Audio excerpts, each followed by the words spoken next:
2010 to 2011 MMOs are obscure now, in 2020, or so you would think. And with this whole pandemic going on and people still being stuck inside their homes with not much to do, I felt it was about time I gave some old classics an attempt, and the results surprised me honestly, and if you stick around it might surprise even you. Now since I don't have time to play every single MMO released in these years, I decided to pick 5 MMOs. From 2010 we got Dragon Nest Vindictus, Eden Eternal, and from 2011 we got Terra Online and DC Universe Online. Of course, when most people think of this time period, they might think of Cataclysm or the Old Republic, but I wanted to go more in depth and find the real hidden gems from these days, and showcase them for anyone who might be wondering, and also to maybe, just maybe, give them a boost to those that hold up and show them that real good design and continuous community support is indeed timeless.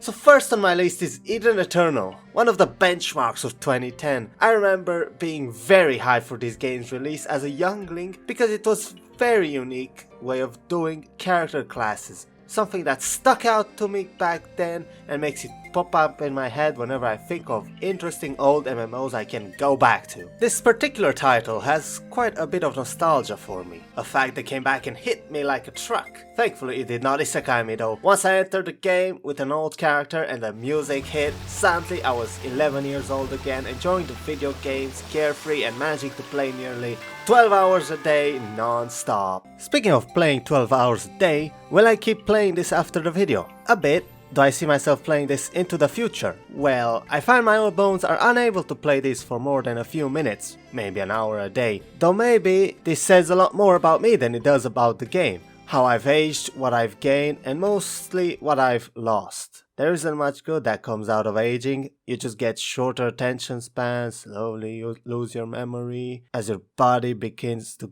decay and your mind begins to slip into an endless void of existential dread and hopelessness. Moving on, let's talk the game between Eden Eternal and Vindictus, and the one I, like an afternoon chips package, have picked up and dropped multiple times, Dragon Nest. Well, shit, this didn't start out very well, did it? Turns out the servers are closed. That's disappointing. I did hear some stuff about Dragon Nest having become a phone game, but I didn't want to believe it. Oh, how the mighty have fallen. I wasn't going to let that stop me though, so it was time to pull out my hoodie, pull out the Mountain Dew and Doritos, cause we're about to go incognito. I'm going to try out a private server. That's all I'm gonna do. I decided to try out a server called Project Duck. As I read the guide, it led me to believe that many changes had been made from the base game. Changes for the better, the site assured me, but I wasn't there for the endgame ultimate animation cancelling mobile fire builds experience. I was just there to remember if the game was fun or not. I have no idea what I'm getting myself into, to be honest. Well, that was certainly an experience. Dragon Nest is not as satisfying to play as I remember it, and I want to be clear. This is by no means the fault of the server I was playing on. I am merely referring to the game's input feedback. Abilities don't feel as good to use as I remember them, and the combat feels slightly more janky, and by that I don't mean it lacks in damage numbers, God only knows it has those in droves. The enemies are either too slow or too fast to kill. There is no sweet spot, and the combat is pure combo focused. There isn't much else to fighting than knowing your combo and executing it properly. And that doesn't leave much space for experimenting or having fun with different ability combos. All in all though, as much as my nostalgia clouded me to the reason I dropped this, the next game is bound to lift my spirit. So let's talk about the last game of 2010 and easily the best, Vindictus. Vindictus has always been the type of game I pick up for 3 minutes and then drop, and that is for 2 reasons. 1, not enough thick waifus, and 2, I did not have the specs for it. Yes, I'm not being sarcastic, I did not have the specs to play a game from 2011. And there's good reason for it. The game stands the test of time visually, and with now enough classes to rival small MOBA, I'd say it's more playable than ever. Now that I have found my main class, which is Lady with Dragon Spear thing, I am really enjoying myself a lot. But true to my curiosity, I couldn't be satisfied until I had experienced what a quote hard end quote character was like. And I gotta give them props, you can certainly feel the difference between hard and easy in amount of skills they give you as well as their ease of execution. Think about it now, it's no wonder I never had the PC to play this. Optimizing something like this, that has realistic physics and force into an MMO for the PCs of 2011 must have been a nightmare. I do not envy whoever had that job. The game is quite simple, your class represents the level of difficulty you want. From easy to I cannot feel my keyboard anymore. And then you pick up and play. The worst part about this game, in all honesty, is the parts of design that did not age very well. Specifically the early game. Some of the worst MMO early game I have ever experienced. It is so dull and boring and the story is uninteresting that I had to shut off my brain and open Discord and chat with a friend while trudging through the early game in order not to fall asleep. The intro is not only piss easy, but the skill introduction curve is kinda flat, meaning you learn new skills very slowly, leading you to often having to do whole areas with nothing but your basics and 1 or 2 skills. And the dungeons are long, or at least they feel like they are. For early game dungeons, they feel longer than they should be. It's only late the game starts shifting into high gear. The story gets better, boring characters are killed off while the Dark Cult is introduced, together with some badass characters. I do want to add, by late game I mean starting with around level 30. So the true game starts only once you become a boomer. The only reason I have learned of so far why this game has not been as successful as something like Black Desert, for example, is its pay to win. As I've heard, it's a shame then that so few people play the game nowadays. I will certainly be playing this in my spare time, maybe even on a daily basis. But we cannot linger on regret, for we must move on to 2011 and 2 very different games. Let's start with a more well-remembered one.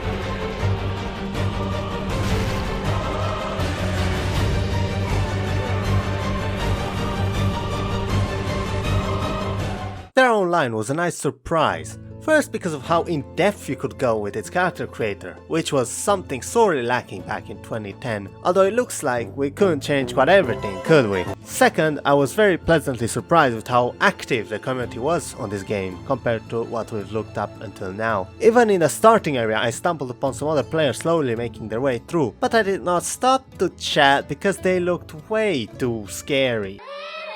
While on the topic, the starting area has changed a lot since I last saw it. No longer is it a huge island you spend upwards of 15 levels on, you don't even get to meet Elion anymore. What happened to him? He used to be all over the introduction and then go off by the end of the first mini dungeon. I haven't been far enough with this character, but I wonder if early dungeons are still as active as they used to be. Speaking of, I managed to use 120% of my brain to remember my old password from an older account and got a look at what this game's endgame looks like nowadays. So everyone say hello to Mr. Whiskers. He is a level 67 priest, which used to be endgame level. I don't know if it is anymore, but he will be our guide to a 3-man late game dungeon.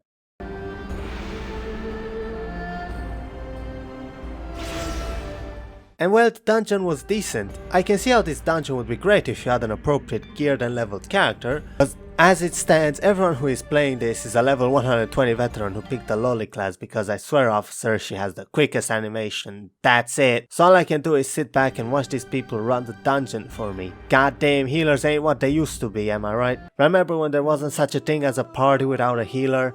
Now everyone has their own lifesteal CC dodge moves and equipment with several novels worth of text, and us healers are just here like, "Here sir, have 100 health please on me." Whereas they get healed for 30% of their health each time they play Mozart's Moonlight Sonata in the 3rd movement. Tangent over, let's move right on along to the most well-recognized game of 2011. For as much hype as there was around the launch of DC Universe, you hear very little of it in this day and age, and I aim to find out why. Let's see what the Batman has been up to.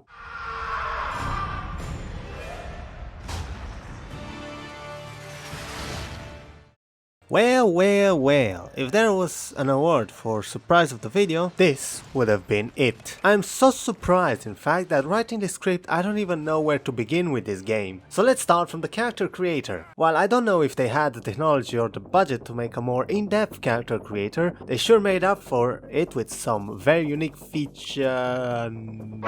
Nope, not touching that one. You get to pick your weapons, your abilities, and even your standing style and your movement superpower. This has more customization in the first few minutes than other games have in their entire runtime. Also, you get to pick your starting zone out of 3 superheroes or villains. I personally went with Wonder Woman because I don't know much about her, and also because your boy is horny on main. And while I play some footage in the background of me playing through the game, I wanted to say some criticisms I have of this. One criticism I have of it is it takes itself way too seriously. For a game about goofy superheroes running about looking like a fashion show gone wild, with people punching each other through buildings and then standing up as if nothing was wrong, it wants to believe itself a John Wick when in reality it's more akin to an Inception inside a bouncy castle.